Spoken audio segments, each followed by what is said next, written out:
Bueno, hoy yo les estaba contando recién que las misceláneas son un espacio que nacieron en la pandemia, que ha sido un regalo que nos hace siempre nuestra compañera Gabriela Esquinoca, que es una artista y que ella confió hoy y me ha pedido que sea yo quien comparta este contenido. Ustedes saben que las misceláneas, hablamos de misceláneas cuando ponemos en conjunto y a dialogar elementos de disciplinas que aparentemente no tienen nada que ver, como que uno dice la economía y el arte, ¿qué tiene que ver, no? Porque son dos formas de conocimiento aparentemente alejadas, nos dice Gabriela en el material que conforma, dice, en gran medida, consecuencia de la especialización profesional y la educación compartimentada. Nos enseñan las cosas como todas separadas. Del estudio de esta impostada separación surgió el estereotipo de las dos culturas, la ciencia y las humanidades, para referirnos a esa brecha del conocimiento. La realidad es que la ciencia y el arte sí están conectadas y que de ninguna forma de conocimiento es impermeable a otra. El primer cuadro dentro de esta miscelánea que hoy comparte Gaby es Sin pan y sin trabajo de Ernesto de la Cárcova. Ernesto da Cárcova es un pintor argentino que nació a fines de 1800 y falleció en 1927. Y ella nos dice que hoy quiere comenzar este recorrido de acercamiento a estas dos disciplinas con una de las obras más importantes, a la cual justamente se refirió Cristina en su clase magistral en la Universidad Nacional del Oeste. Sin pan y sin trabajo, de Ernesto de la Cárcova, que es la obra que vemos en pantalla. Las críticas que recibió el artista fueron tan hirientes que decidió cambiar de temática y dedicarse a la docencia. La justicia, por suerte, fue tomada muchos años más tarde por la obra de otros grandes artistas que reivindican esta maravillosa pintura. Nunca tan acertada entonces la mención de nuestra compañera Cristina, nos comenta Gabriela en el material que nos compartió para esta tarde. Y esta segunda obra, y la última de esta miscelánea del día de hoy, es de autoría de Carlos Alonso, un artista contemporáneo que nació en 1929, cuya obra está atravesada por toda la realidad histórico-política de nuestra patria. Nos dice Gabriela al respecto, el arte no pudo nunca evitar los peores sucesos de la humanidad, pero muchas veces supo acoger la historia y exponerla de distintos modos. Algunos pudieron, como lo hizo otro gran artista argentino, Carlos Alonso, preanunciarla y obligarnos a no olvidar. Gracias, Gabriela, por tu arte y quiero transmitirte a vos, Juan Pablo, y a toda la Comisión de Economía el agradecimiento de ella por permitir compartir estas misceláneas que de algún modo son una caricia al alma también.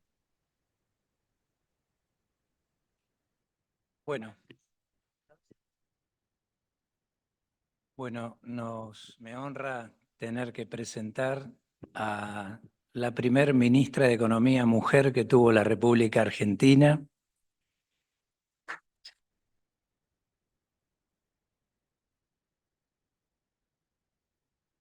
Que no será la última. Y que durante el periodo de su ministerio, la Argentina crecía al 8,5%, números que ahora no escuchamos más. Se fue con 32.000 millones de dólares en el Banco Central.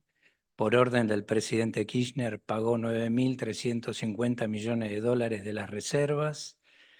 Fue nuestra directora muchos años del Banco Provincia, 83, 87, alumna de Roberto Lavagna, trabajó en Ecolatina, pero lo más interesante también para destacar que cuando el país se prendía fuego en el 2002 fue el enlace entre el Ministerio de Economía y el Banco Central. Épocas realmente difíciles, donde la verdad había que tener mucha templanza. Cosas que a veces no se cuentan comúnmente, ni los periodistas, ni los que entienden de economía. Era una época realmente muy difícil.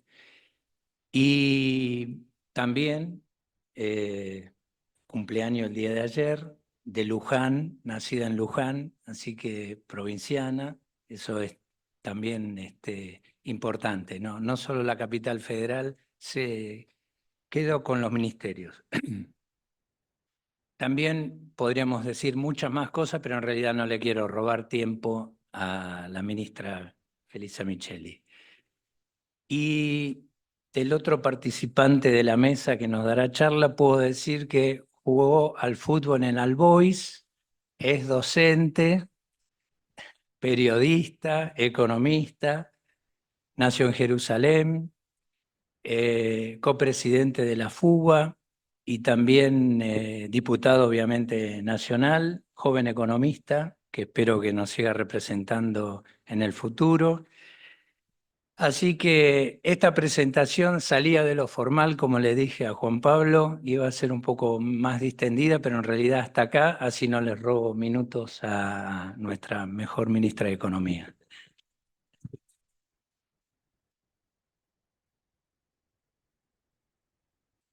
Y si te parece, Sí, sí, porque sí. yo voy a hablar de la actualidad. Dale, dale. Bueno, vamos a cambiar el orden. Con el permiso de Alejandro, del moderador, del director técnico. Bueno, primero agradecer a Juan Pablo, bueno, a la gente que organizó el ciclo, ¿no? El ciclo del seminario. Espero que no hayan venido solamente por las galletitas y el café, sino después nos van a acusar de...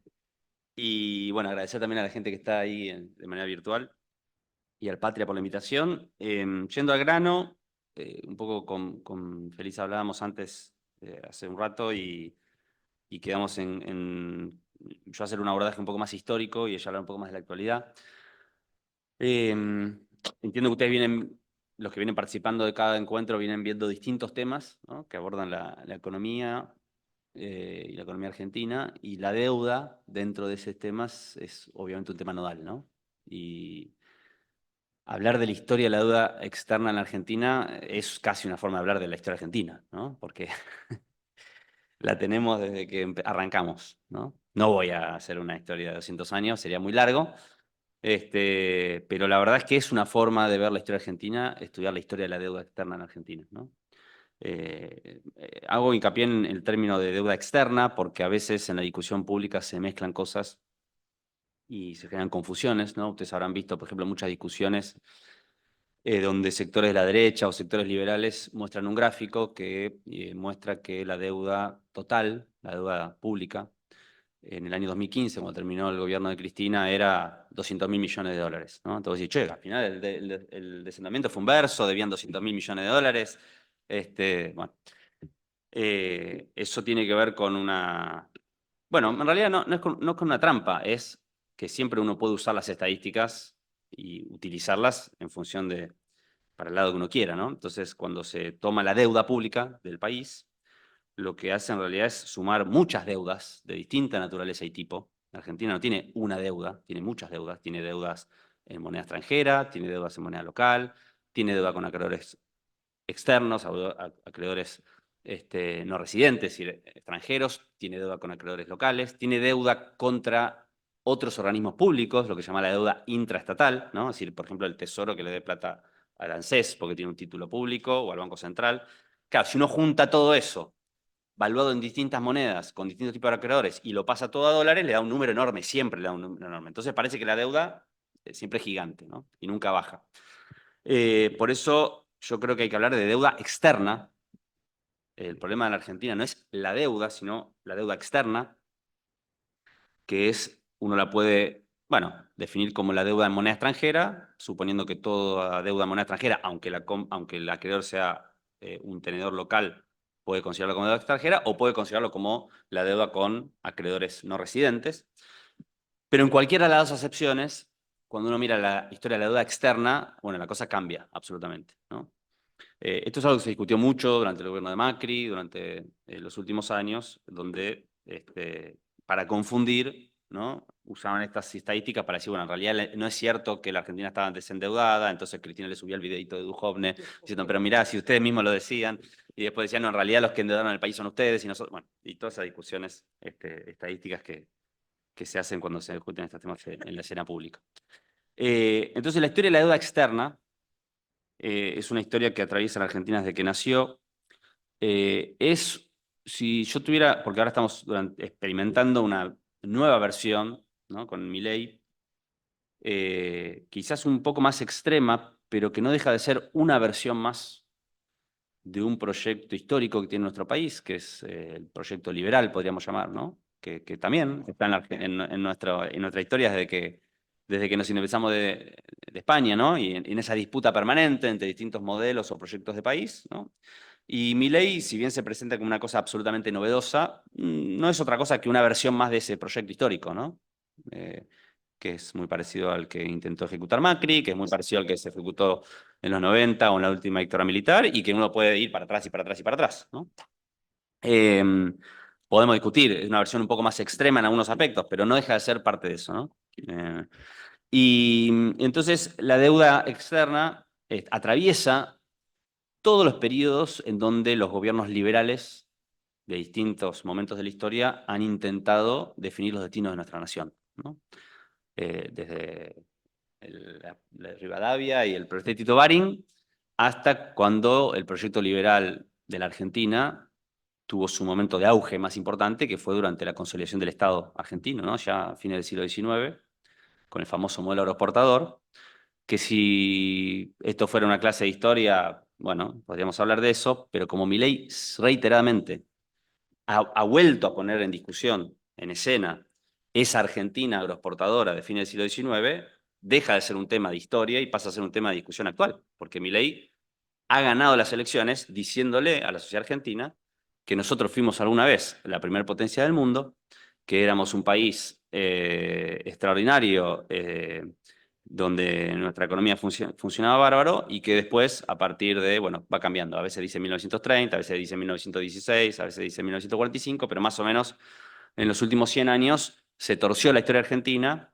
nos infectó el virus del populismo, ahora mutado hacia el Cuca, ¿no? ¿Cómo se llama? El Cuca 12, pero el virus del populismo, y entonces la Argentina dejó de ser ese país maravilloso y esa potencia mundial y somos la decadencia actual, ¿no? Entonces, como ese relato histórico está muy vigente, es la discusión casi cotidiana de hoy, mirar esa historia tiene sentido, no solamente para aprender de historia, sino para discutir la actualidad política. Y si yo tuviera que definir esquemáticamente, ¿no? ¿Cuál es el patrón común de todos esos proyectos liberales que gobernaron la Argentina, desde ese modelo agroexportador idealizado por Milei, pasando por el modelo instaurado con la última dictadura militar y profundizado en los 90, o lo que intentó Macri y lo que está haciendo Milei ahora? Diría que el factor común tiene que ver con la convicción de que la clave para el progreso y el desarrollo de la Argentina tiene que ver con insertarse de manera subordinada en la división internacional de trabajo, en el rol que el mundo le coloca a un país como la Argentina, ¿no? Allá por el fin del siglo XIX, como ustedes saben, esa oportunidad estaba expresada a partir de la Revolución Industrial en Inglaterra en que la Argentina sea un gran proveedor de materias primas y de alimentos, ¿no? Como contracara esa revolución industrial, y la clave para el progreso para los liberales del siglo XIX era insertarnos como proveedores de materias primas y alimentos para la revolución industrial en Inglaterra, y de esa manera íbamos a ser un gran país, ¿no? Y justamente el quiebre de la decadencia es cuando nos desviamos de ese camino y quisimos industrializarnos, quisimos hacer cosas que estaban por fuera del rol que supuestamente nosotros teníamos definido, determinado por lo que en economía llaman a veces las ventajas comparativas o el término que les guste para hacer, ¿no? Y entonces, de alguna manera, el patrón común tiene que ver con esta idea de insertarse en el mundo, como decía Macri, ¿no? Y Milei también ahora, ¿no? Milei no casualmente le dedicó más tiempo a pasear por el mundo que a gobernar la Argentina, más allá no, ojalá que no nos insertes, digamos, yo te diría, porque, claro. Y eso no es casualidad porque Milei lo dice abiertamente. Cuando en el último viaje a Estados Unidos, ahora, dijo que nosotros teníamos, el gobierno, ¿no? Buscaba una alianza estratégica con Estados Unidos, ¿no? Incluso dijo independientemente del gobierno. ¿Por qué? Porque, bueno, de la misma manera que se buscaba hacer con Inglaterra hacia el fin del siglo XIX, la idea es, nosotros lo que tenemos que hacer para progresar, para desarrollarnos es ser los mejores alumnos y los mejores amigos de la potencia económica de cada momento, ¿no? Insertarnos como una suerte de furgón de cola de esa locomotora que empuja la economía a nivel mundial. En su momento Inglaterra, pues Estados Unidos. Y en ese proceso, y eso es lo que todos los proyectos liberales, todos los gobiernos liberales han buscado, ¿no? No quiero caer en una visión muy esquemática, porque la contracara de eso sería, obviamente, buscar un desarrollo autónomo, un desarrollo soberano, y entonces aparece versiones muy extremas donde parecería que una versión dice hay que vivir con lo nuestro y no vincularse a nada, y no, por supuesto, son caricaturas si lo pensamos de esa manera, ¿no? No es que unos no queremos tener ningún vínculo con las economías y los otros, sino ¿dónde ponemos el acento? Nosotros ponemos el acento en la búsqueda de un desarrollo autónomo, donde nosotros definamos como nación qué queremos producir, a qué nos queremos dedicar, qué rol le vamos a dar al mercado interno, y no que nos impongan de afuera a qué nos tenemos que dedicar, ¿no? Ahora, ¿qué tiene que ver esto con la deuda? Bueno, si uno mira todos estos proyectos, los gobiernos liberales, en esa búsqueda de integración al mundo, o lo que ellos llaman integración al mundo, siempre estuvo mediada el endeudamiento, ¿no? El endeudamiento como punta clave del vínculo con esas potencias, ¿no? No casualmente, y esto Milei lo niega porque él dice que las crisis económicas, ¿no?, sucedieron después, pero si uno mira incluso en el mejor momento de la Argentina agroexportadora, allá por 1890, cuando la Argentina ya había consolidado su Estado, cuando la Argentina ya estaba en esa pujanza, cuando ya venían las inversiones inglesas para construir los ferrocarriles, y la Argentina tuvo una crisis financiera fenomenal, ¿no? De hecho, en el contexto de esa crisis, un presidente de la Argentina en esa época dijo una frase que un siglo y pico después Néstor Kirchner contestó. ¿Se acuerdan cuando Néstor dijo, no vamos a pagar la deuda con el hambre del pueblo? Bueno, mucha gente no sabe que de alguna manera estaba contestando a algo que había dicho Avellaneda, cuando en aras de darle seguridad a los acreedores había afirmado, allá por 1800 y pico, que la Argentina iba a cumplir sus compromisos externos aún a costa del hambre y la sed del pueblo argentino, ¿no? Bueno, Néstor, un siglo y pico después, estaba contestando a lo que es una concepción que hoy está plenamente vigente en la Argentina. Milei el otro día, cuando presentó el presupuesto,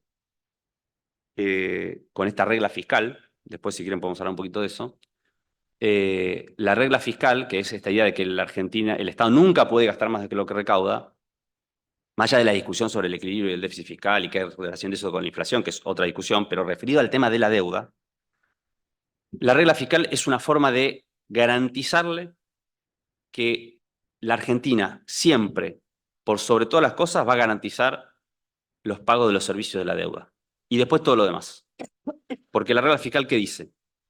Que el Estado nunca puede recaudar más que lo que gana, más que lo que recauda, contemplando lo que son las inversiones del Estado en educación, en salud, en jubilación, etcétera, y los pagos de los intereses de la deuda, ¿no? Por eso Milei habla de equilibrio financiero, no de equilibrio primario, es decir, contempla los intereses de la deuda. ¿Qué significa eso en la práctica? Que si mañana, supóngase que Milei tiene éxito y el Congreso aprueba esta regla fiscal, que no es para el 2025, es para siempre. No hay ningún país del mundo funciona con una regla de esta naturaleza. Pero, ¿qué significa en concreto? Que si mañana, por la razón que fuere, los intereses de la deuda aumentan, por ejemplo, porque hay una devaluación y entonces la parte que está deuda en moneda extranjera aumenta en pesos en el presupuesto los recursos que hay que destinar a su pago de intereses, o por la razón que sea, o porque van a hacer un canje, como están preanunciando con el DNU 846, que estuvieron discutiendo estas semanas, que modifican la ley de administración financiera para poder hacer un canje de la deuda sin cumplir con los requisitos que la ley de administración financiera requiere. En una deuda uno básicamente tiene tres componentes: el capital que debe, los intereses que paga y los plazos. Bueno, la ley de administración financiera dice que si un gobierno va a hacer un canje de esos bonos, tiene que por lo menos mejorar dos de esas tres condiciones. Milei acaba de sacar un decreto para saltearse esas condiciones, y obviamente si lo hace es porque está pensando que el año que viene, si no puede pagar la deuda, a pesar de que Caputo dice, no, tenemos la plata ya para pagarla, los mercados no están tan de acuerdo con Caputo, por eso el riesgo país no baja, puede hacer un canje.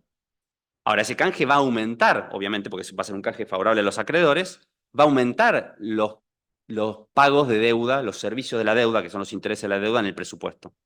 Y entonces, esta regla fiscal, ¿cómo opera? El gobierno hace un canje, le ofrece más tasa de interés a los acreedores, porque además la deuda que tenemos hoy, que fue reestructurada en el 2020, en ese momento la tasa de interés internacional estaba tan baja que la tasa de interés comparada con la que hoy se paga es muy baja, ¿no? Es una tasa de interés que yo tiene de 2-3%, cuando hoy la tasa de interés de Estados Unidos, la Reserva Federal, está casi en 5%, ahora bajó un poquito.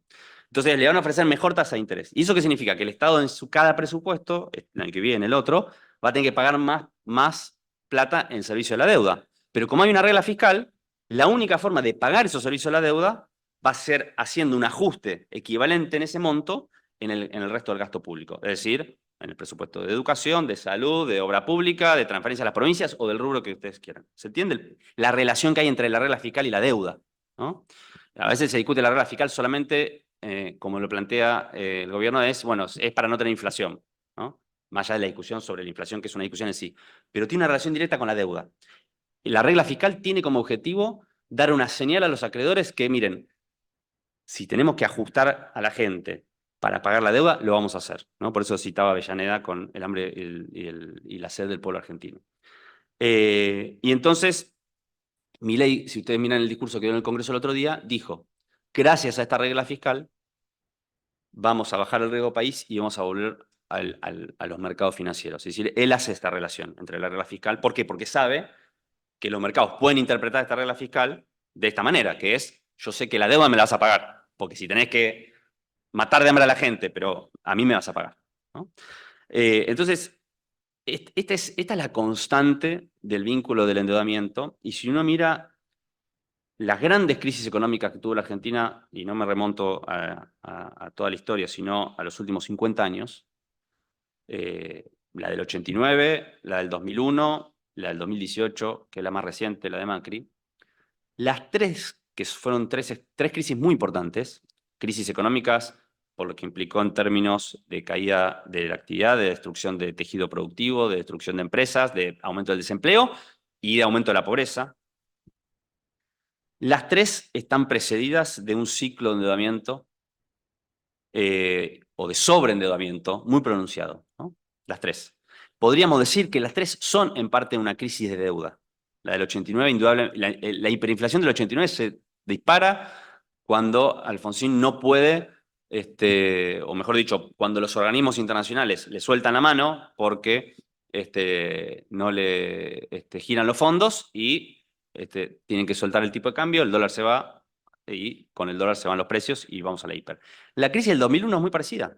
De la Rúa intenta con Cavallo y Sturzenegger, que era el segundo de Cavallo, a toda costa hacer maniobras para evitar la crisis de deuda. Por eso hacen primero el blindaje y el megacanje. Finalmente fracasa y el Fondo Monetario Internacional le dice, mira muchachos, no le giramos mal los fondos, vuela por los aires la convertibilidad. Y la crisis del 2018 de Macri también. Un proceso de endeudamiento, en este caso más veloz, en donde los mercados le prestan, hasta que un día no le prestan más, porque intuyen que Macri la economía argentina no iba a poder devolverle. Macri, ¿qué hace? Va corriendo al Fondo Monetario Internacional, el fondo, por razones absolutamente políticas, porque no tenía fundamento económico, le otorga un crédito primero de 50 y después de 57.000 millones de dólares. Macri se lo fuma en pocos meses y termina en la crisis que termina. O sea, las tres crisis, la deuda externa juega un papel central, determinante. Son crisis de deuda, entre otras cosas. Se dispara la crisis por el manejo de la deuda. Y en las tres, obviamente ese ciclo de endeudamiento tiene su contrapartida, que es la fuga de capitales, ¿no? Son ciclos de endeudamiento y fuga de capitales. Y en las tres, los organismos multilaterales de crédito juegan un papel muy importante, ¿no? Por eso el tema del Fondo Monetario Internacional es un tema central. Que más allá de cuáles fueron sus razones de origen de creación del fondo, que tiene que ver con la estabilidad y evitar las devaluaciones competitivas y ganar.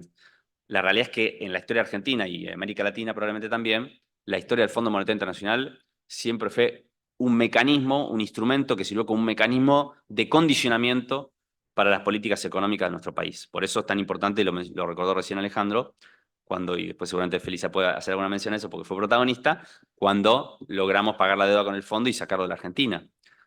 Porque endeudarse con el FMI, termino con esto y le paso a Felisa, endeudarse con el FMI, a diferencia de endeudarse con un acreedor, vamos, si vos le pedís plata hoy, bueno, en otra época se le pedían plata a los bancos, hoy ya no se hace, hoy se emiten títulos en un mercado que está atomizado, donde vos emitís un título y después eso se vende en un mercado secundario y vos ya ni sabés quién tiene un título de deuda. Lo compra un fondo de inversión, mañana lo vende, lo compra otro.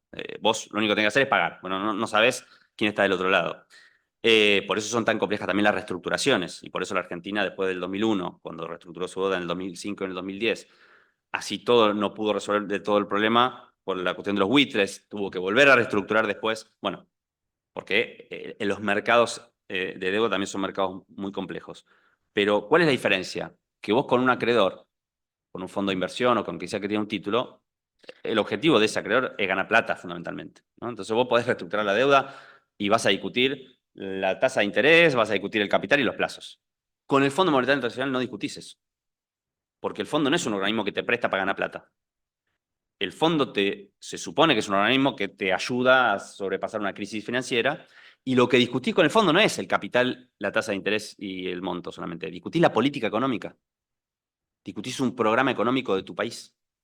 El fondo viene y te dice, bueno, ¿cómo va a ser la política fiscal? ¿Cómo va a ser la política monetaria? No discute solamente, bueno, ¿cómo me vas a devolver la plata? Y esa es la gran diferencia. Por eso el endeudamiento de Macri con el FMI fue tan ruinoso para la Argentina. No es solo por el monto. No es solamente porque le pidió 57.000 palos, que terminaron siendo 45 porque cuando ganó el Frente de Todos suspendió los giros.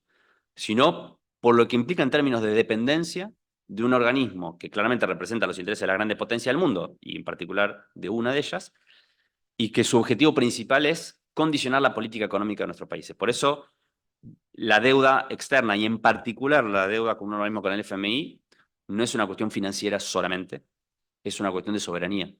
De soberanía para poder decidir autónomamente nuestra política económica. Y por eso una deuda como la que nos dejó Macri, lamentablemente, probablemente siga siendo el principal elemento que hoy determina las dificultades que tiene la política económica en la Argentina, que no hemos logrado nosotros revertir durante nuestro gobierno del Frente de Todos, con todos los debates que fueron públicos y ustedes ya conocen, y que hoy sigue enfrentando el gobierno de Milei, ¿no? Con la gran paradoja de que el mismo tipo que tomó la deuda con el fondo es el que hoy está gestionando su propia herencia, ¿no? Una herencia en vida de su propia... porque además esa es notable. Y cierro con esto.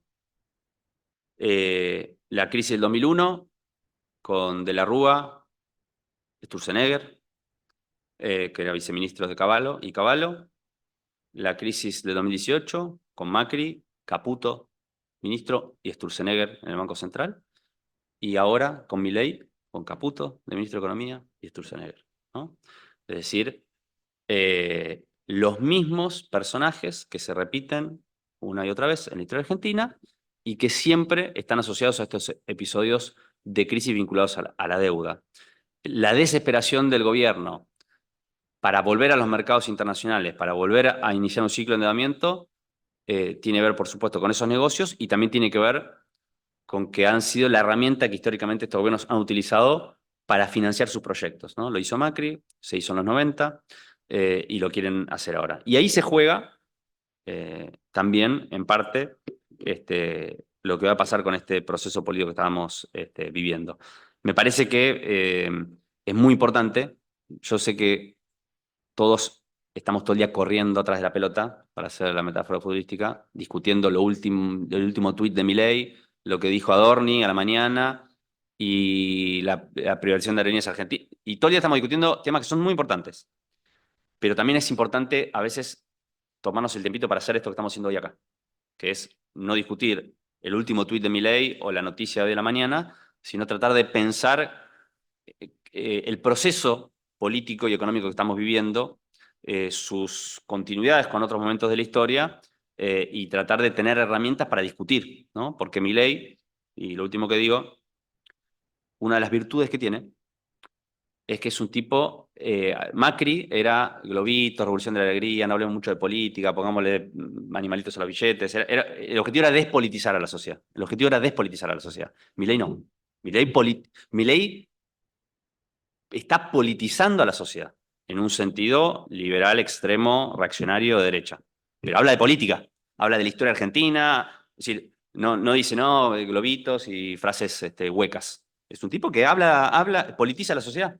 Entonces nosotros, de nuestro campo, tenemos que tener herramientas y recursos para dar la discusión a la altura de que él nos está planteando, ¿no? Que es una discusión netamente política, de mirada de la historia argentina, del rol de la deuda, del rol del FMI, del rol del Estado, del rol del déficit, del rol de la educación, del rol de la ciencia, del rol de la industria, y para eso necesitamos formarnos. Para eso necesitamos formarnos. Por eso es tan importante que espacios como este, como el Patria, se organicen ciclos que nos sirvan para tener más herramientas para esta discusión político-ideológica, que yo creo que es muy importante que la demos, porque si la perdemos, estamos perdiendo la batalla más importante, que no es la batalla electoral, que no es la batalla, que es la batalla ideológica, ¿no? Y este es un gobierno que vaya si nos está librando una batalla ideológica. Así bueno, corto acá y gracias por la atención.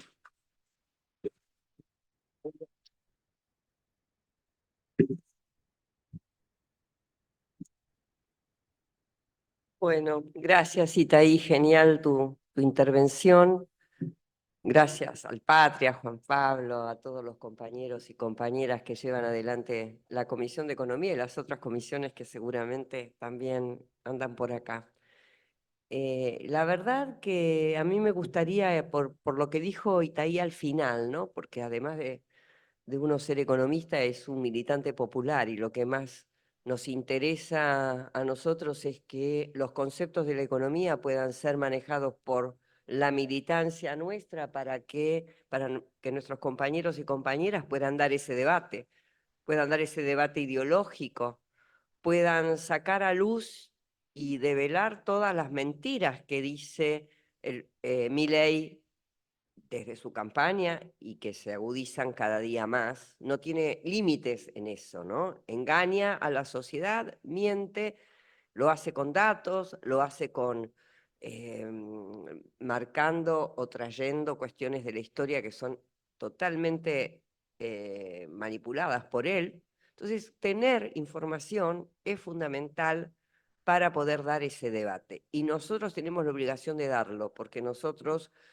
tenemos que volver a abrir los ojos de esa sociedad, tenemos que volver a difundir lo que son nuestras ideas y cuáles son los principales problemas que debemos enfrentar cuando llegamos nuevamente gobierno, que seguramente lo vamos a hacer no dentro de tanto, porque la verdad que la situación es muy, muy grave. Los datos de ayer sobre la pobreza y la indigencia así lo manifiestan, y me parece que en cuanto la gente que ya se está dando cuenta, se termine de dar cuenta de dónde vamos, a dónde estamos yendo, la vuelta siempre es hacia el peronismo, ¿no? La mirada se vuelve a ver quién podrá defendernos, como decía, ¿quién era el Chapulín Colorado?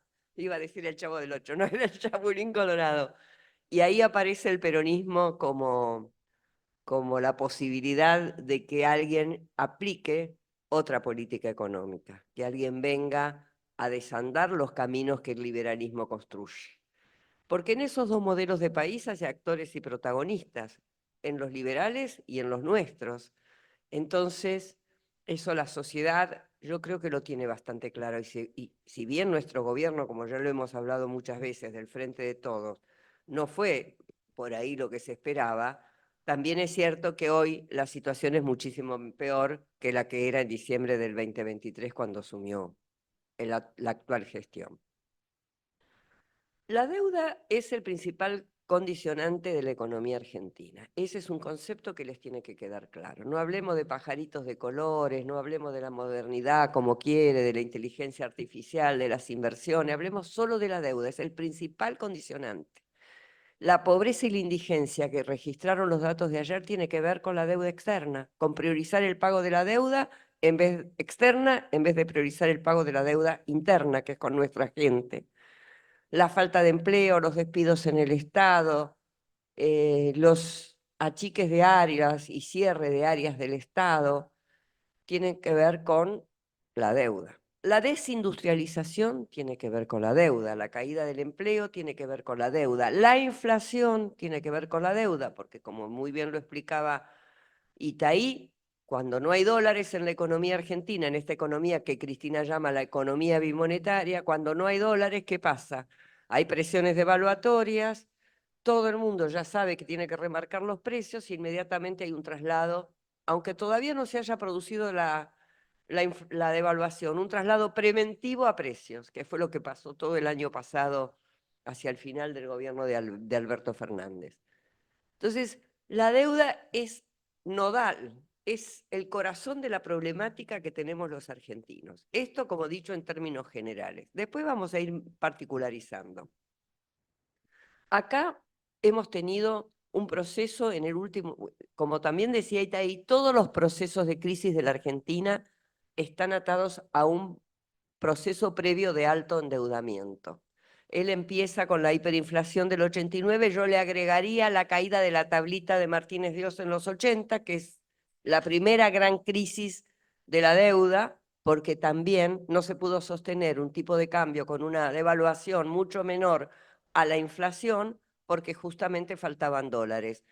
Y la dictadura es la que inaugura en la Argentina, en consonancia con lo que pasaba en el mundo, este proceso de vinculación financiera a través de endeudarnos con el exterior. Es quien inaugura esta problemática en la Argentina. Antes no teníamos esa temática de la deuda. La restricción externa de la que se hablaba antes de la dictadura se refería a que cuando la economía crecía mucho, las exportaciones seguían su ritmo, pero las importaciones crecían a un ritmo más alto. Entonces no alcanzaba lo que vendíamos al exterior para pagar lo que teníamos que comprar del exterior. Era una restricción externa puramente dada desde lo comercial.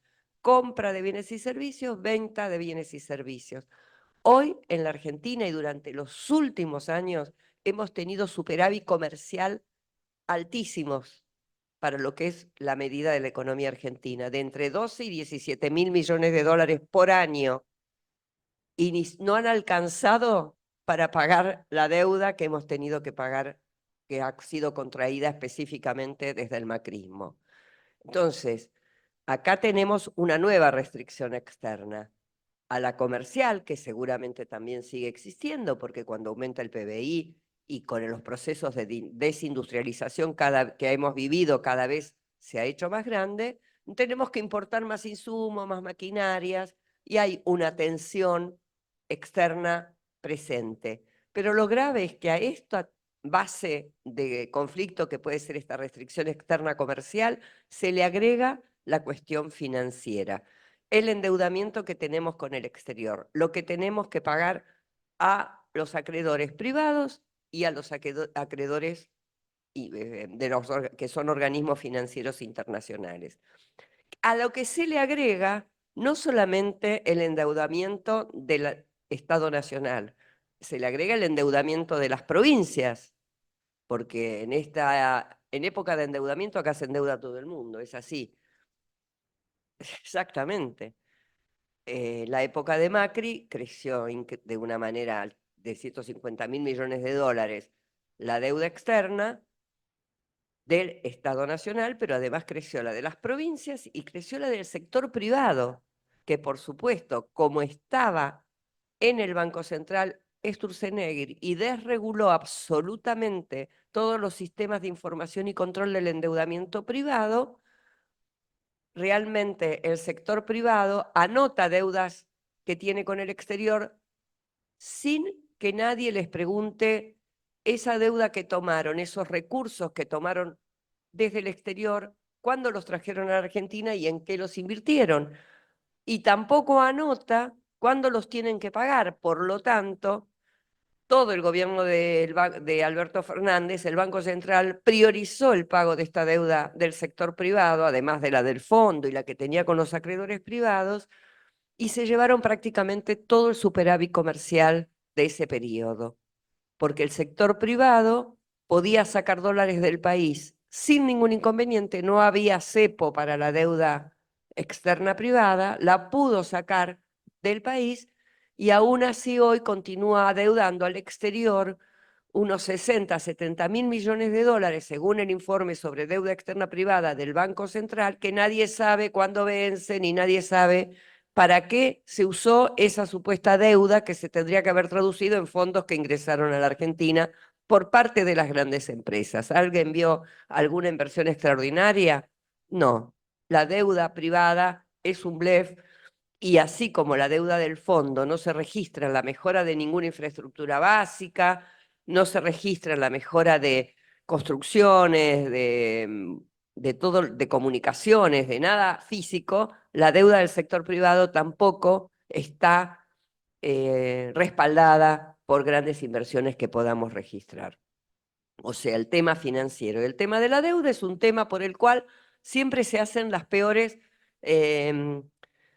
negociados en la Argentina, y esto está pasando desde hace mucho, mucho tiempo atrás. Yo quería mostrarles unos números para que ustedes vean la magnitud de lo que tenemos enfrente y lo que tenemos que enfrentar. Y quiero decirles también que durante la época de Néstor y Cristina, la política de desendeudamiento fue una política de Estado. Se trabajó muy fuerte para lograr esa política de desendeudamiento. Comenzó con la acumulación de reservas genuinas, no endeudándonos y trayendo reservas que venían de colocar bonos en el exterior, no. Ahorrábamos el superávit comercial de cada año. Ese ahorro nos permitió pagarle al Banco Central y refinanciar la deuda con los acreedores externos con una quita del 65-70%. Y eso nos permitió también poder hacer crecer la economía, tener superávit externo, tener superávit fiscal, crear empleo, tener una inflación baja. Todo eso hicimos nosotros, todo eso hizo el peronismo en el gobierno. Que no nos venga a decir ahora Milei y Caputo que para tener superávit fiscal hay que matar a la gente de hambre, que para pagar la deuda hay que hacer una regla y seguir matándola de hambre por los próximos años. Que no nos venga a decir eso a nosotros, que hicimos lo que teníamos que hacer reestructurando una deuda que fue también una deuda la de los 90, la de la convertibilidad, una deuda que estuvo acompañada por una fuerte fuga, la del sector privado, y una deuda con el fondo que tuvimos que pagar nosotros. Que no nos vengan a decir que no se puede hacer crecer la economía, crear empleo, tener superávit fiscal, tener superávit externo y bajar la inflación. Todo eso ya lo hicimos. Y un riesgo país de 250 puntos. Todo eso ya lo hicimos, menos que en la convertibilidad. Entonces, si quieren aprender, les podemos enseñar cómo, pero acá no se trata de una cuestión de aprendizaje. Acá se trata de una cuestión de qué intereses defiende cada sector político. Ellos decidieron esta cuestión de que la prioridad es la deuda y que la gente se muera de hambre. Nosotros y el peronismo decide lo contrario, y el kirchnerismo especialmente siempre decide lo contrario. El primero está la gente. Es con la gente adentro que esto se tiene que resolver. Y lo bueno que yo les puedo transmitir es que técnicamente hay una cantidad de medidas y de posibilidades de hacerlo. Hoy, con todas las limitaciones que tenemos, ¿es difícil? Sí, claro que sí que es difícil, pero no es imposible y se puede hacer. Hay que tener la voluntad política para ejercer el poder político no es suficiente como para aplicar medidas que nos permitan de vuelta tener una economía que esté más al servicio de los intereses nacionales y populares. La cuestión del Fondo Monetario Internacional es un capítulo aparte en el complejo sistema de la deuda externa argentina. Por lo que decía Itaí, el fondo nos implica un programa económico de dependencia, perdemos soberanía. Haberle pagado al fondo fue lo que nos permitió hacer todo lo que se pudo hacer. El fondo implica esto que estamos viviendo. Lo dijimos siempre, lo volvemos a repetir, ya lo sabemos y podemos demostrárselo a quien quiera con todos los datos que están a la vista. Yo le quería mostrar cómo, para que ustedes vean, ¿no? ¿Cómo es la deuda externa cuando asume Milei? Eran 370, o sea, cuando hablamos de deuda, como dijo él, está todo mezclado, ¿no? Hay una deuda bruta. Acá está todo puesto en dólares.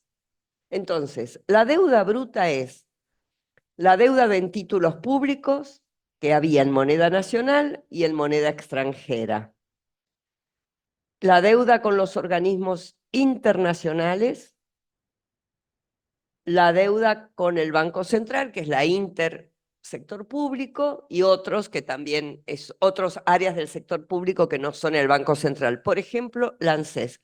Esta es la composición de la deuda de la administración central, es decir, es el Estado Nacional, su administración central.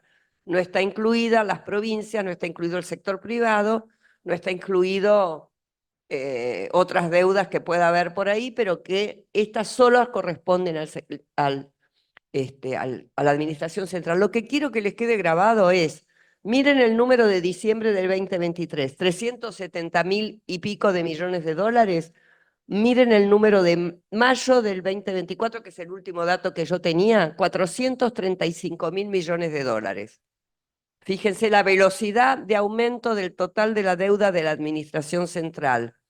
Y recuerden que cuando se fue Cristina en el año 2015, la deuda no llegaba ni a los 220.000 millones de dólares. Hoy tenemos el mismo PBI o un PBI más bajo. Entonces, imagínense lo difícil que es resolver este problema, porque además este gobierno es una máquina de endeudar, porque en el mientras tanto que están tomando estos préstamos y que están canjeando bonos, deuda del Banco Central, que la pasan al Tesoro para que la paguemos todos, están haciendo negocios inconmensurables con ganancias millonarias porque ellos negocian los bonos y las negociaciones, ahí es donde hacen las diferencias, en las comisiones, en las consultorías, en las diferencias de tasa y de precio. Esos son los negocios que Caputo está habilitando desde que asumió a todos sus socios del sistema financiero y de los fondos financieros internacionales. Acá, si podemos pasar al otro cuadrito que les quería mostrar, eso para que vean la evolución. Acá es por tipo de moneda. Fíjense ustedes que en moneda nacional era la gran mayoría en diciembre del 23, situación que se revierte en mayo del 24. Esto tiene una explicación que tiene que ver con que pasaron muchos bonos en pesos a dólares. Pasamos a la otra. Sí.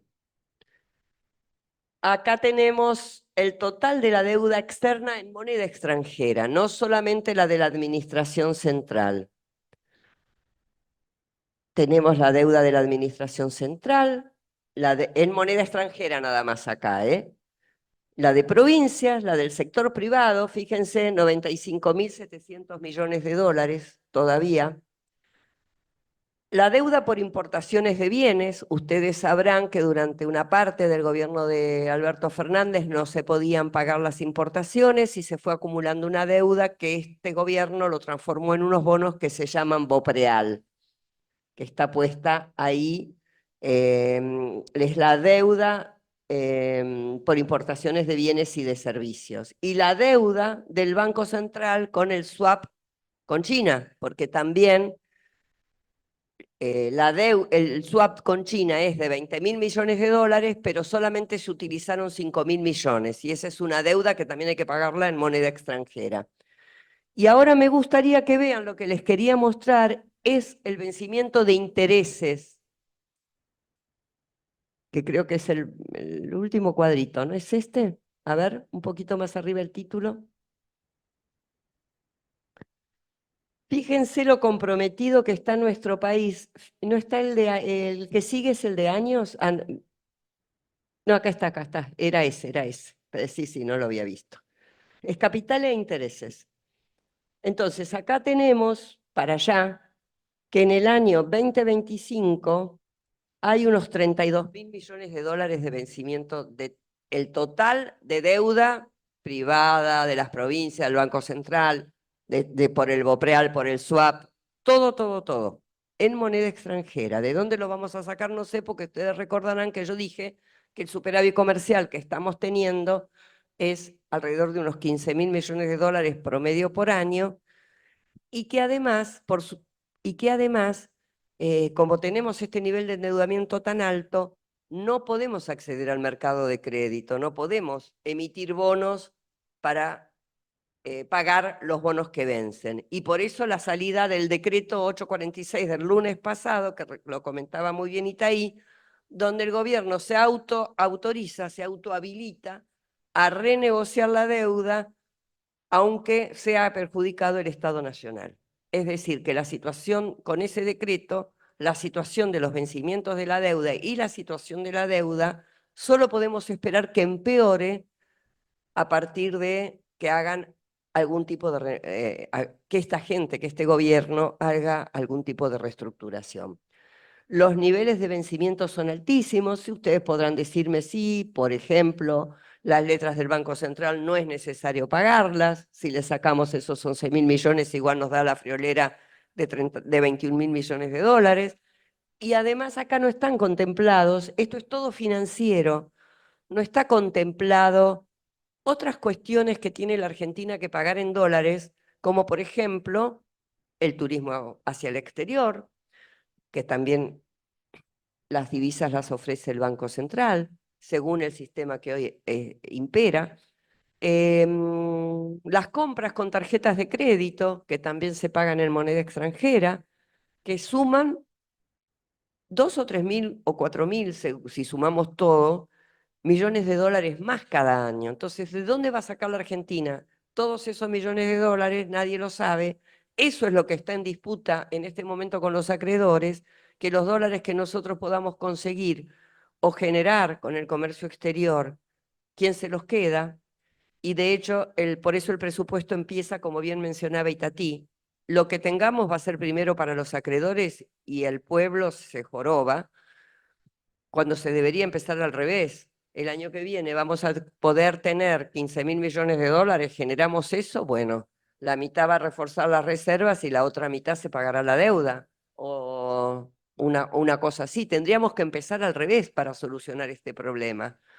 Entonces, uno de los graves problemas que tenemos es que estos ciclos de deuda son recurrentes, no se solucionan con buena voluntad, ni con discursos entretenidos, ni con promesas, porque ayer estaba la reunión en Nueva York de Caputo con los banqueros y él le prometió muchas alegrías a futuro, pero los dólares no entran. Ustedes recordarán que Milei en su teléfono decía en la televisión, acá tengo ofertas por 30.000 millones de dólares.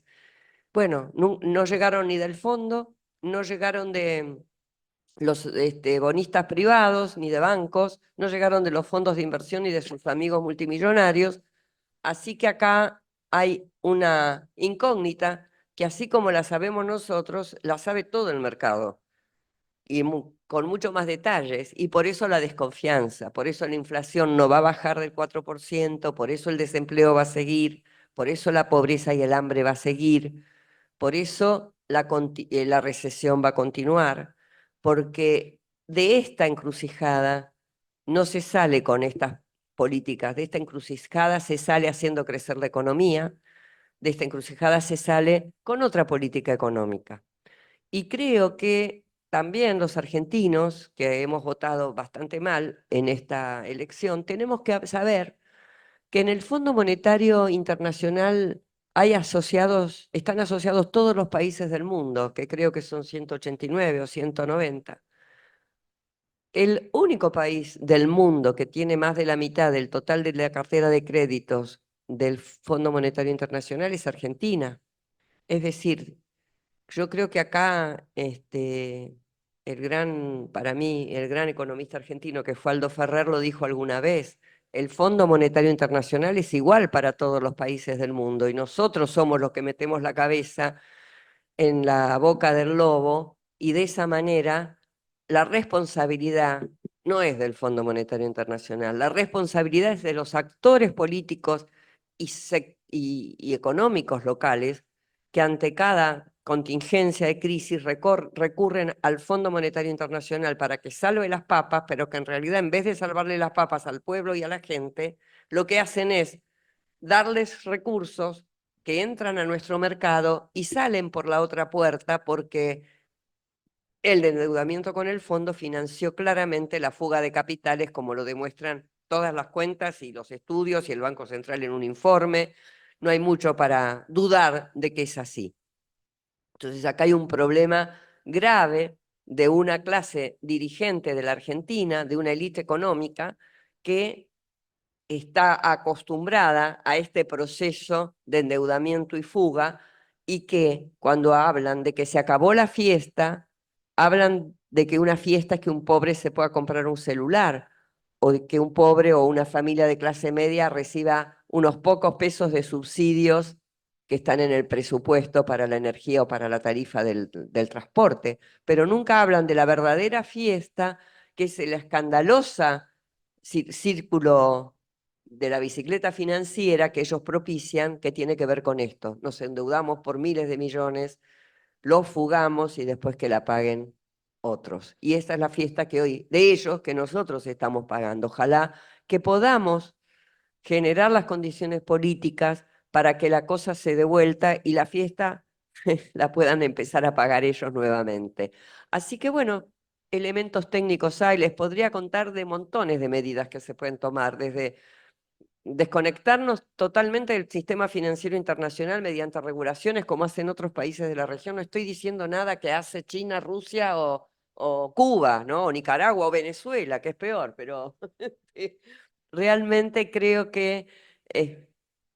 y desconectarnos, poner regulaciones a la cuenta de capital de la balanza de pagos. Dicho así se dice técnicamente. ¿Qué quiere decir esto? Por ejemplo, sos la empresa Shell, emitís una obligación negociable en Hannover o en Frankfurt, pero acá la tenés que registrar y después no me podés venir a decir a mí que emitiste 300 millones en Frankfurt, pero que no pudiste traer ninguno a la Argentina porque tuviste algún inconveniente. Los tenés que registrar e ingresar al mercado cambiario. Y cuando te lo querés llevar antes, tiene que haber quedado registrado con qué vencimientos vos emitiste tu obligación negociable en el exterior.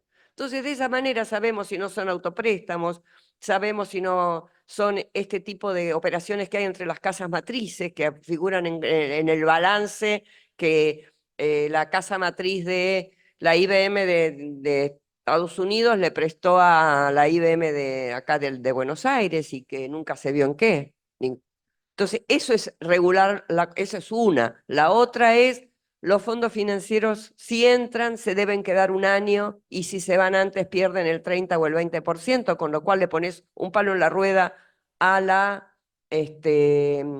la bicicleta para que se caigan. A lo mejor no se matan, pero se caen, por lo menos se golpean un poco. Y así hay, bueno, hay montones, hay países que tienen esto muy estructurado, bien hecho. Chile, que siempre nos ponderan como país que tendríamos que haber tomado el ejemplo, bueno, estas son las medidas que tiene ese país en relación a la cuestión financiera. Y así, lo mismo la cuestión fiscal. ¿A ustedes les parece lógico que los subsidios que se bajen sean los subsidios a los más vulnerables, a los más pobres, con las tarifas, cuando en el mismo presupuesto los gastos tributarios te está mostrando que las empresas, el sector económico, muchos sectores que no sabemos ni a dónde van, que las exenciones impositivas que tiene el campo están siendo mucho más altas en términos del PBI que las que ellos están bajando? Bueno, ahí tenés otra manera de ajustar sin que la pague la gente. Y también saber que una economía que decae permanentemente es una economía que nos promete el ajuste eterno. ¿Por qué? Porque este año ajusto, pero como nuestra recaudación es absolutamente basada en impuestos regresivos, en impuestos indirectos, este año ajusto y como corto la obra pública y el consumo del sector público y despido gente y las jubilaciones bajan, nadie consume, con lo cual la economía se frena y cae, y con eso la recaudación para el año que viene es menor, entonces tengo que volver a ajustar para poder tener el equilibrio o el superávit fiscal para pagar la deuda, y además si se agrandan los intereses, como va a pasar mucho peor. Entonces esto es un círculo vicioso del ajuste permanente. Lo vivimos en los 90, no hay nada nuevo bajo el sol. Lo de Milei es exactamente calcado entre la dictadura, los 90 y Macri. No hay nada nuevo, no hay una idea, no hay una cosa que uno diga y son los mismos actores. Así que bueno, yo lo que quiero transmitir es la confianza de que con otra voluntad política, con otra decisión política, se puede cambiar esta historia. Y que estudiar estos temas, tener información, contar con argumentos y con datos, nos sirve como militantes para poder dar el debate que en este punto todavía nos quieren hacer creer que la deuda que Macri tomó es por culpa del déficit que le dejó Cristina, cuando el déficit, si Cristina le dejó déficit, en todo caso era en pesos, porque era del sector público. ¿Para qué quería tomar dólares, deuda externa en dólares? Al divino botón. Bueno, pero esas son las cosas que tenemos que saber, defendernos, dar los debates y bueno, aprendiendo un poquito de estas cosas siempre se logra ser más eficaz en esto. Gracias. Ahí está. Vamos a dar comienzo a las preguntas y la primera llegó para Felisa Micheli y sí, cómo no, se la hacemos, cómo no, que es de José María Fumagalli. ¿Será el principal deudor del FMI alrededor del 50% de su cartera? ¿No nos da cierto poder de negociación? No sé, la pregunta se enfoca obviamente sobre la debilidad del fondo, ¿no? ¿Una o...? Pues, ¿quieres contar vos? No, no. Bueno, sí, hay un dicho bastante conocido que dice algo así como: si le debes al banco $1.000.000 tenés un problema, ¿no? Si le debes al banco $100.000.000, el banco tiene un problema, ¿no? Y bueno, era una de las cosas dentro del desastre que nos había dejado Macri, por lo menos había sido era tanta la magnitud que efectivamente daba para este razonamiento. Así, bueno, ¿podemos aprovechar de alguna manera semejante nivel de endeudamiento? Bueno, la única cláusula era esta. Ahora, ¿la discusión cuál era? Digamos, el endeudamiento con el fondo era tan extraordinario por el monto, sin precedentes en la historia argentina y en la historia del organismo. Nunca hubo un crédito como el que se le dio a la Argentina en el año 2018. Y no solamente por el monto, sino también por la forma en que se dio, ¿no? Un crédito express, sin los procedimientos, y además violando una cláusula que en realidad no es en el momento de otorgar el crédito, sino que cuando, digamos, porque el fondo se constituye, el FMI, para asistir a los países cuando tienen una situación de crisis financiera. Entonces el fondo te da plata, vos se supone que esa crisis, con esa plata la cambiás y después, cuando volvés a la normalidad, devolvés y todos felices. Si el fondo le presta plata a un país que tiene un problema, una crisis financiera, y ese país se la timbea, se la gasta en financiar la salida de capitales, bueno, obviamente no está cumpliendo su función. Entonces el propio estatuto constitutivo del fondo dice que el fondo no puede permitir que un país al cual le presta use el dinero con ese objetivo. Pero es el fondo el que tiene que impedir que eso ocurra. O sea, el fondo, en el momento en que le presta plata a un país y ese país la está usando indebidamente, por ejemplo, para financiar la salida de capitales, el fondo le tiene que decir a ese país: miren, o dejás de usar la plata que te estoy dando para eso, o no te giro más plata. Y el fondo no paró nunca de girarle la plata a Macri, a pesar de que Macri la estaba usando. Por eso el cuestionamiento a la violación del artículo, que es un cuestionamiento al FMI, no a Macri. ¿Se entiende? Sí, pero Macri estaba haciendo su juego. El que tiene que impedir, el que tiene que haberle dejado de girar los fondos es el FMI. Porque el estatuto, el artículo, lo que es un artículo que obliga al fondo a actuar de una manera, no al país que toma la deuda. Entonces, ese es el monto del crédito, la forma en que se dio, y esta violación del artículo no me acuerdo si era el sexto, el sexto del estatuto, era lo que permitía plantear que esto no era una deuda normal, una deuda más del FMI. Y la discusión que había era, bueno, si negociamos la deuda en las reglas del fondo, que ponen ciertos límites, por ejemplo, no puede haber un acuerdo a más de 10 años, están las sobretasas para los países que se endeudan por encima de su cuota. Es decir, las reglas del FMI tenés que acordar no hay reestructuraciones con el fondo, hay refinanciaciones, el fondo te da plata para que vos le pagues la deuda que le debes. Bueno, esas son las reglas. Entonces la discusión es, ¿negociamos dentro de esas reglas o el crédito es tan extraordinario por todos estos elementos, no solo por la magnitud, que hay que discutir con el FMI que este crédito no se puede renegociar en las mismas reglas del fondo? Y esa fue la discusión que tuvimos, ¿no? Claro. Entonces, Antes de firmar el acuerdo del 2022. exacto, ¿no? Entonces, después está la discusión, pero para mí la discusión fundamental es esta, es si dentro de las reglas del FMI se podía resolver esta deuda.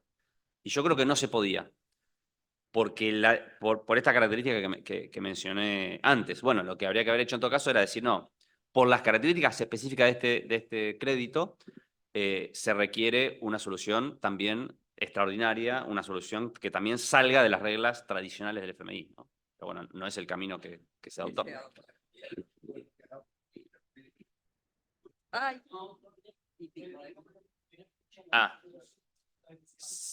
Me preguntaban si se podía aplicar ahora. Sí, Milei te imaginas que no lo va a aplicar, pero sí, es que el próximo, Milei no va a resolver la deuda con el FMI, no la va a resolver. Entonces este debate va a reaparecer en la Argentina en un próximo gobierno. Felisa decía, vamos a volver a gobernar. Bueno, yo diría, la próxima vez que volvamos a gobernar, quizás estaría bueno ponernos de acuerdo antes. ¿Qué queremos hacer con la deuda del FMI, no? Pues, digamos, estaría bueno. No digo que nos pongamos de acuerdo antes en todo lo que vamos a hacer, pero por lo menos en este tema sería bueno no estar discutiéndolo o improvisando en el momento. Mira, por favor, no venimos a ver porque los compañeros del Zoom no escuchan y no saben de qué estamos hablando. Respetemos a las preguntas. Ahora los compañeros y compañeras del Zoom que le hagan la pregunta para Itaí y seguimos avanzando. Bueno, buenas tardes. ¿Me escuchan? Sí. ¿Se escucha? Sí, bien. Bueno, Laura pregunta para Itaí si hay forma de poner un tope al modelo tomador de deuda de los gobiernos liberales a nivel constitucional, para que si en un futuro volvemos a desendeudar al país, no pueda volver a ser endeudado. Esa sería una pregunta. Bueno, después hay algunas más, pero en principio... Bueno, considerando la historia de la Argentina, no estaría mal. Nosotros, primero, ¿por qué Macri pudo hacer lo que hizo con el fondo? Porque en la ley de administración financiera, amparándose en un artículo, no estaban incluidos dentro de las autorizaciones que tiene que hacer el Congreso, porque la toma de deuda es materia del Congreso, ¿no? El que tiene potestad de autorizar al Poder Ejecutivo para endeudarse en nombre del Estado argentino es el Congreso de la Nación. Pero los organismos internacionales de crédito no estaban incluidos. Entonces Macri, y esto no es que lo hizo, uno lo cuestiona, pero en ese momento se amparó en un elemento legal, pudo hacer el acuerdo con el FMI sin pasar por el Congreso. Durante el gobierno del Frente de Todos, nosotros sancionamos una ley de sostenibilidad de la deuda que, entre otras cosas, obliga a que sea el Congreso el que tenga que ejecutar los acuerdos con el FMI. Por eso el acuerdo con el FMI, por primera vez, el que hizo el gobierno del Frente de Todos, sí se tuvo que discutir y aprobar en el Congreso de la Nación. Y los próximos debería ocurrir lo mismo. Eso ya es un avance, digamos, porque por lo menos te obliga, no solo no por confianza en el Congreso, sino porque te obliga a someter también a un debate público. El Macri hizo un acuerdo en 5 minutos, la sociedad, digamos, no tuvo oportunidad ni siquiera de enterarse de lo que estaba pasando. En el Congreso mínimamente, Exacto. más allá de lo que hagan los diputados y los senadores, que tampoco es que podemos confiar, Macri le pagó los fondos buitre cash en marzo del 2016, aprobado por el Congreso, ¿no? No es por un exceso de confianza en el Congreso, pero sí por lo menos que frente a la sociedad queda más expuesto. Y también pusimos que el Congreso tiene que definir un tope de moneda extranjera. ¿Por qué? Porque el Congreso lo que hacía hasta ahora era autorizar un monto de deuda, como vimos antes, sin especificar qué tipo de deuda, en qué moneda. Entonces se puso eso. Eso es un avance. No tiene rango constitucional, como preguntaba la compañera. Habría que reformar la Constitución. No estaría en contra yo, pero habría que reformar la Constitución. No es fácil, pero sí me parece que hay que... Ahora, último comentario. Nosotros podemos sacar todas las leyes que queramos. Mañana podemos sacar una ley que diga que si un gobierno el día de mañana se endeuda con el FMI, va a ser pasado por la horca. Podemos aprobar esa ley. Sube ese gobierno, manda otra ley al Congreso y deroga esa ley. O sea, no es que las leyes, no digo que no son importantes, pero no creamos que porque mañana nosotros sacamos una ley, eso es una suerte de garantía. O sea, la única garantía que tenemos para que estas cosas no vuelvan a pasar es que haya una mayoría social con conciencia y que no permita esto. Una ley del Congreso, nosotros sacamos una ley del Congreso, mañana cambia las mayorías, saca otra ley del Congreso que deroga esa ley del Congreso. O sea, no es que una ley te garantiza ninguna cosa. Lo que te garantiza es que haya una sociedad que no permita que esto pase. Bueno, en el 2018 no logramos eso, ¿no? Y por muchas razones que podemos analizar, pero me parece que el único antídoto es ese, ¿no? Y me parece que en eso tenemos que trabajar. Para eso sirven estos encuentros también.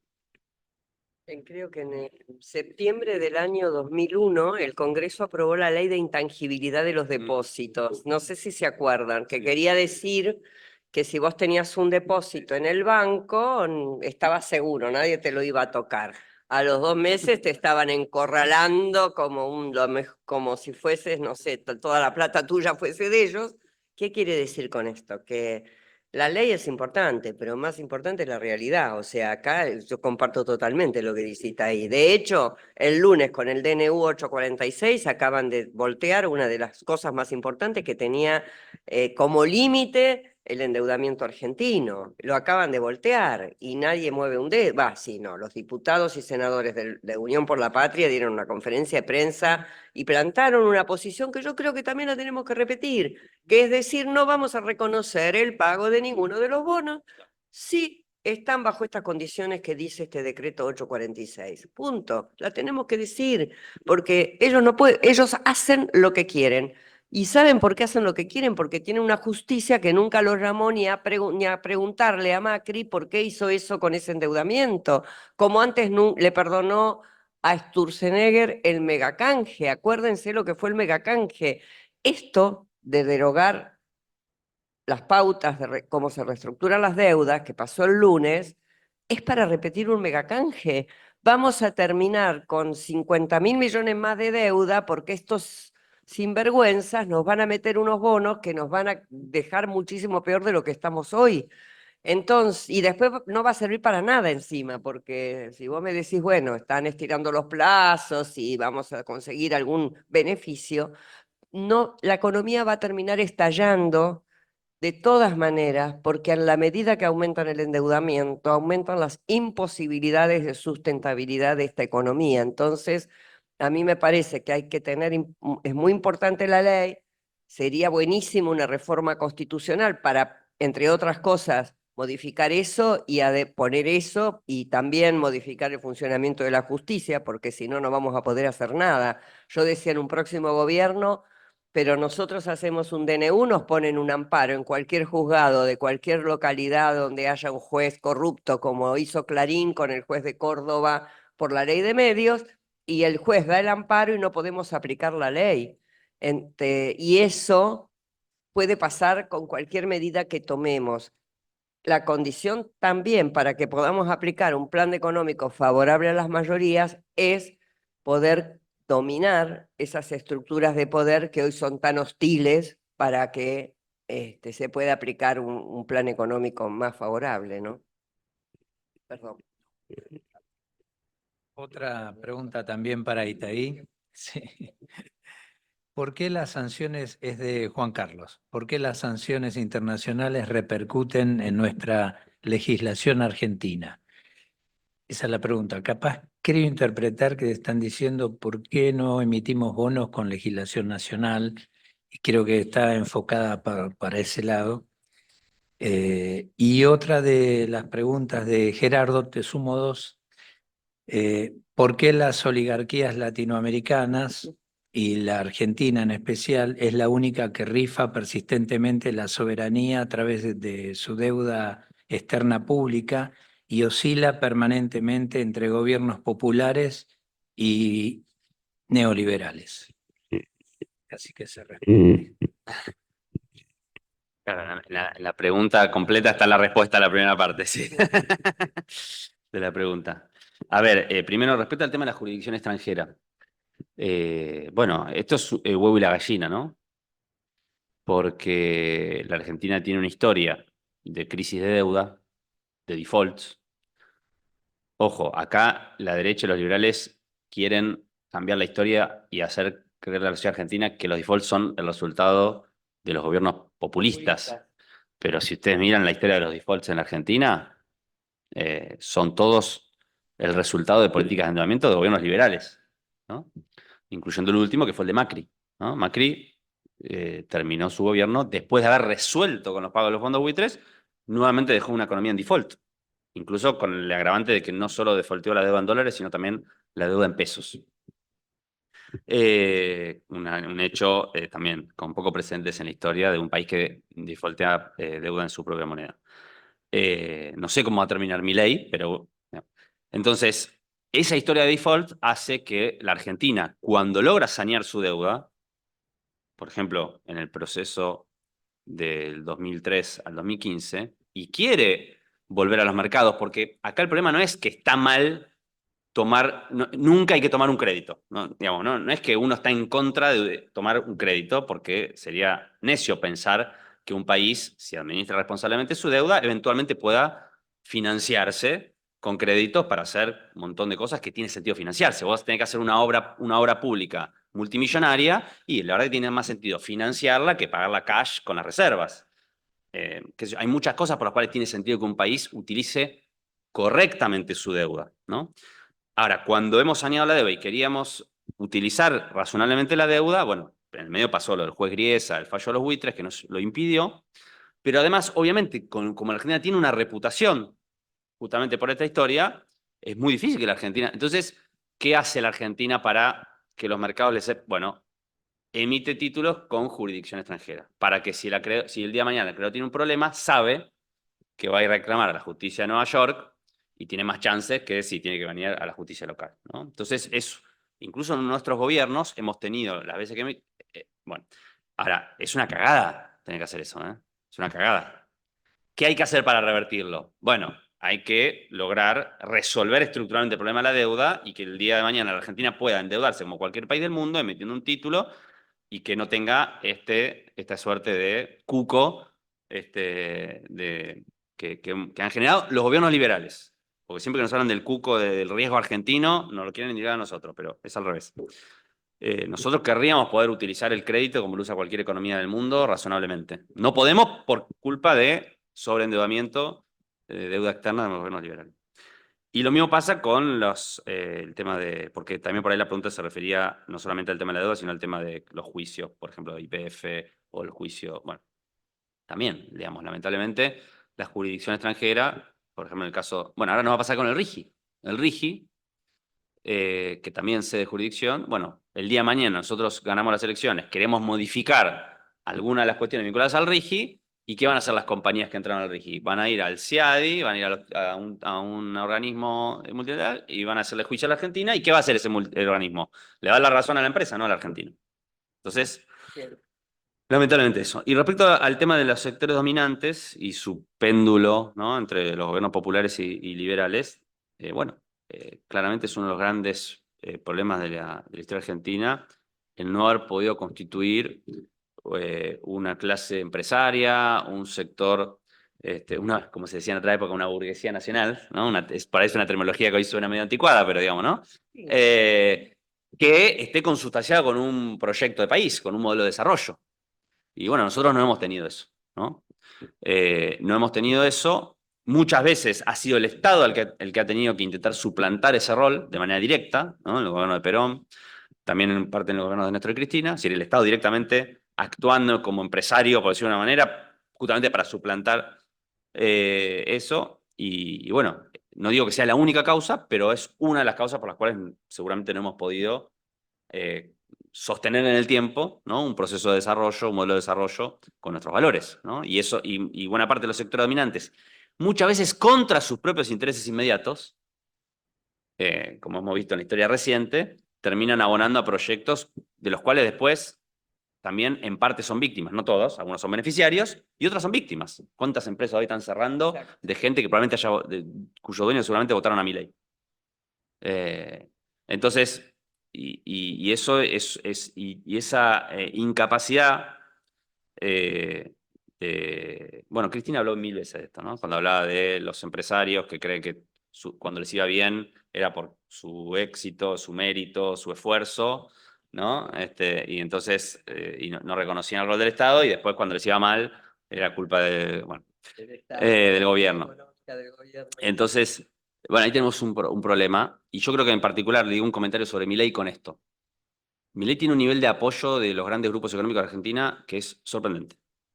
Para un gobierno que es la versión más agresiva que hemos visto. O sea, Macri al lado de Milei es un socialdemócrata light. Y sin embargo, el nivel de apoyo es superior al de Macri. Macri tuvo más conflicto con grandes grupos económicos de Argentina que Milei. ¿Por qué? Creo yo, una hipótesis. Porque si bien la política económica es destructiva para muchos sectores de grupos económicos, toda esta reforma legislativa que hizo Sturzenegger con el DNU, la reforma laboral, la derogación de la ley de abastecimiento, la derogación de la ley de góndolas, de alquileres, toda esa reforma, ellos sienten que, bueno, por fin llegó un tipo y hizo todas las reformas que nosotros queríamos. Sí, pero estás perdiendo plata. Sí, está bien. Pero vino un tipo y hizo todas las reformas que nosotros queríamos. Porque basta de los juicios laborales, porque basta de esto. Entonces, ahí hay algo, ¿no? Donde puede haber sectores empresarios que, a pesar que no les está yendo bien hoy, los ha comprado con esta cuestión de las reformas, ¿no? De por fin nos vamos a sacar el Estado encima, por fin nos vamos a sacar el costo laboral, por fin. Y con eso logra la adhesión de una parte, a pesar de que probablemente en algunos de ellos, no digo en todos, en términos materiales no le esté yendo mejor, ¿no? Y bueno, ahí hay un problema ideológico serio, ¿no? No lo sé. Yo pido disculpas, que le avisaba a Juan Pablo, que por un tema familiar me tenía que ir y no podía estar a las 8, así que le pido disculpas por haber hecho esto pero quedan en muy buenas manos. Bueno, Itaí, compañero, muchas gracias por tu tiempo. Lo despedimos, tiene un compromiso, pero seguimos ahora, la atacamos a Felisa. Chao, chao, hasta luego.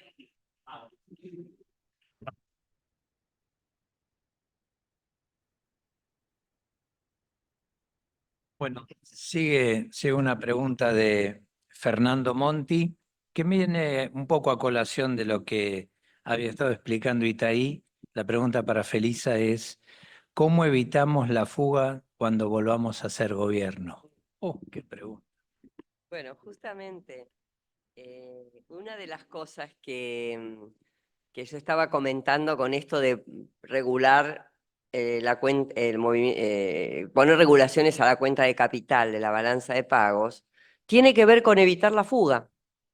Todas estas normas de hacer el registro de deuda privada, de poner plazos al retiro de los fondos depositados en el sistema financiero, de generar cuestiones que tengan que ver con determinar los pagos comerciales, hacer agendas o cronogramas de pagos comerciales al exterior, de buscar sustituir el pago de servicios, de, por ejemplo, en un extremo nosotros no lo hicimos porque no lo necesitamos, pero yo creo que si ahora hay una posibilidad de gobernar este país, la falta de divisas va a ser tan acuciantes que una de las medidas, en vez de hacer un blanqueo que yo haría, es decir, el Banco Central no le da dólares a nadie, y esto no es una utopía. El Banco Central solo usa los dólares para las cuestiones que el Estado necesite, y el sector privado se paga su tarjeta de crédito, su viaje al exterior, su compra de su deuda financiera, su compra de lo que necesite, salvo para las importaciones esenciales.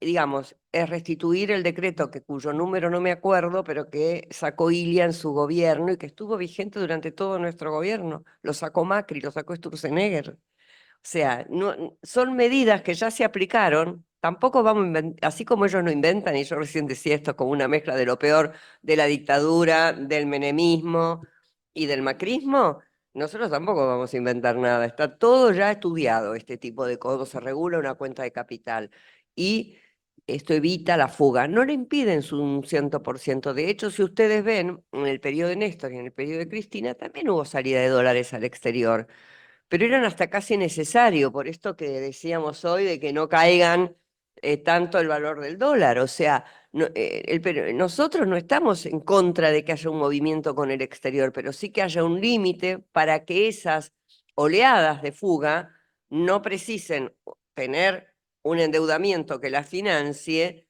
y que podamos nosotros desde el Estado controlar cómo se mueven las divisas. Eso nada más. No es tan complicado y hay mucha experiencia al respecto. Ahora pasamos al Zoom. Bueno, acá Alicia pregunta si, bueno, son dos cosas que surgen, si se está emitiendo moneda y qué pasa con este tema de los cargamentos de oro. Sí, sí, se siguió emitiendo moneda, recién ustedes se acuerdan, bueno, hubo como distintas etapas. La primera emisión monetaria que atacó Milei fue la del déficit fiscal. La segunda es la de déficit de Banco Central, que todo el gobierno de Alberto Fernández, muchos pedimos que se solucionara el problema de las LELIQs. Nunca lo hicieron. Y realmente ahora están cerrando esa canilla también. Así que en cuanto a la emisión monetaria, todos sabemos que la emisión monetaria en su medida y armoniosamente es necesaria para el crecimiento y desarrollo de una economía. Entonces, y que además no es la única causa de la inflación, esto es lo que dice Milei, pero a cualquiera que ha estudiado un poquito economía, un poquito, no digo mucho, un poquito, sabe que la inflación responde a múltiples causas, a la cuestión y a la vinculación con el exterior de acuerdo a su canasta de importaciones y de exportaciones, puede responder a distintos tipos de puja distributiva, puede disponer puede tener que ver con los mercados concentrados y el abuso de posición dominante de ciertos sectores. Hay inflación de costos, en fin, puede haber una innumerable cantidad de causas para la inflación y no solamente la emisión monetaria. Entonces, esto de que con el déficit cero vamos a lograr que pare la inflación, la verdad que no entendieron nada, porque aunque tengan déficit cero y tengan superávit fiscal y tengan miles de millones de pesos, como el problema es la deuda, si no tienen los dólares, podrán tener todos los pesos que quieran en el Tesoro Nacional, pero se los van a tener que comprar los dólares al Banco Central. Y si el Banco Central no los tiene, ¿cómo van a pagar la deuda? ¿Cómo van a pagar todo lo que vimos recién que hay que pagar en divisas? Ese es un problema. Y esos todavía no lo resolvieron. Así que la emisión monetaria...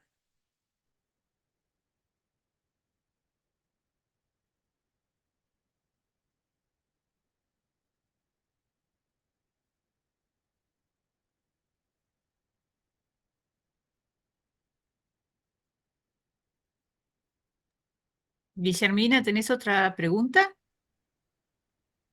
Escuchaba, perdón. ¿Ahora? Sí, Ah, sí, el Bueno, tema no, y del... yo decía lo del, le quería solamente responder lo del oro.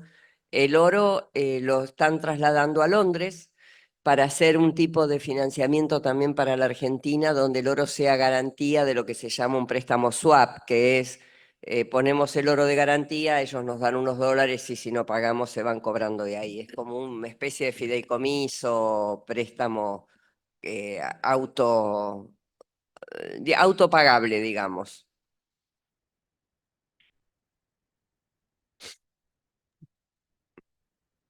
¿Seguimos? Seguimos con otra. Bien. Eh, Silvia pregunta, ¿en la actualidad se está convirtiendo deuda privada en deuda pública externa? Creo que es algo. En este momento la deuda privada ya está consolidada. Siempre puede haber una empresa o dos que lo hagan, que lo sigan haciendo, pero el proceso masivo fue durante la época de macrismo. Hoy por hoy no está habiendo ese proceso masivo de endeudamiento privado, tampoco porque nadie está trayendo sus dólares a la Argentina, básicamente.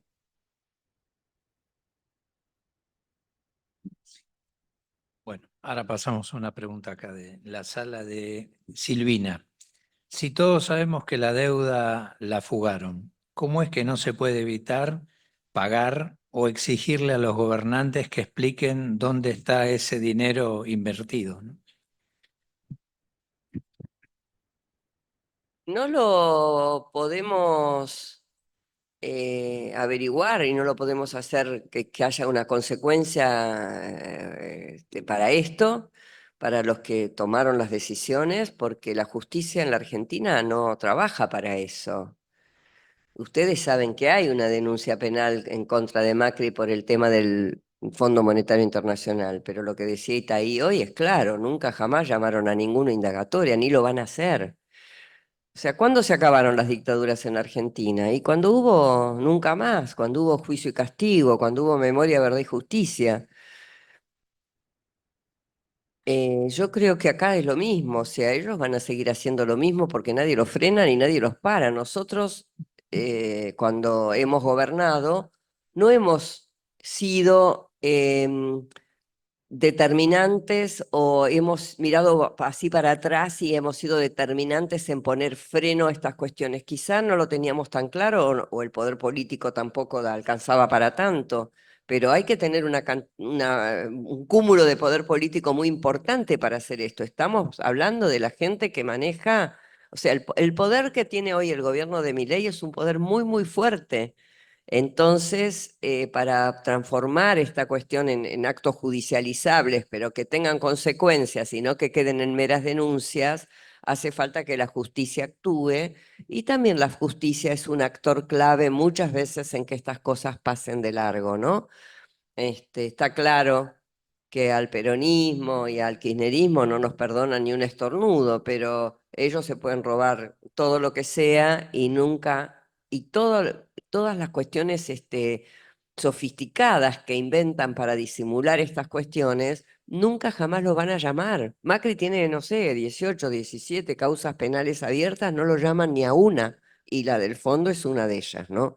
Así que esto se acaba en cuanto podamos tener una justicia que responda como corresponde. La última para los compañeros del Zoom, las compañeras. Bien. ¿Qué relación existe, ¿no?, entre el ajuste a la baja en las jubilaciones en pesos y la deuda en dólares? Bueno, es muy clara la relación, la vamos a explicar a ver de la manera más sencilla que pueda. Las jubilaciones son el gasto, el total de jubilaciones es el gasto más importante que tiene el Estado Nacional, representa más de la mitad del presupuesto nacional. Y ustedes saben que cuando hay que pagar los intereses de la deuda y esa es la prioridad que se fija el gobierno, se necesitan también muchos recursos y estos recursos surgen de ese famoso superávit fiscal. Para que haya ese superávit fiscal tienen que recortar los gastos. ¿Y qué gasto van a recortar? Y el que tiene impacto más rápidamente, ¿cuál es? El de las jubilaciones, porque es el más grande. Entonces, la relación que existe entre la deuda y su pago y el ajuste fiscal a las jubilaciones es directa. Bajamos las jubilaciones, gastamos menos, tenemos superávit y pagamos la deuda. Ese es el mecanismo. O sea que la deuda te condiciona hasta la posibilidad de tener una jubilación mejor en la Argentina. ¿Terminamos? Bueno, muchas gracias, Felisa, Alejandro, por la moderación. Un aplauso. Bueno, muchas gracias. Y bueno, nos vemos el viernes que viene para seguir con este seminario de economía, con la clase de soberanía monetaria y financiera. Así que, bueno, muchas gracias de nuevo, Felisa, y nos vemos la semana que viene. Gracias.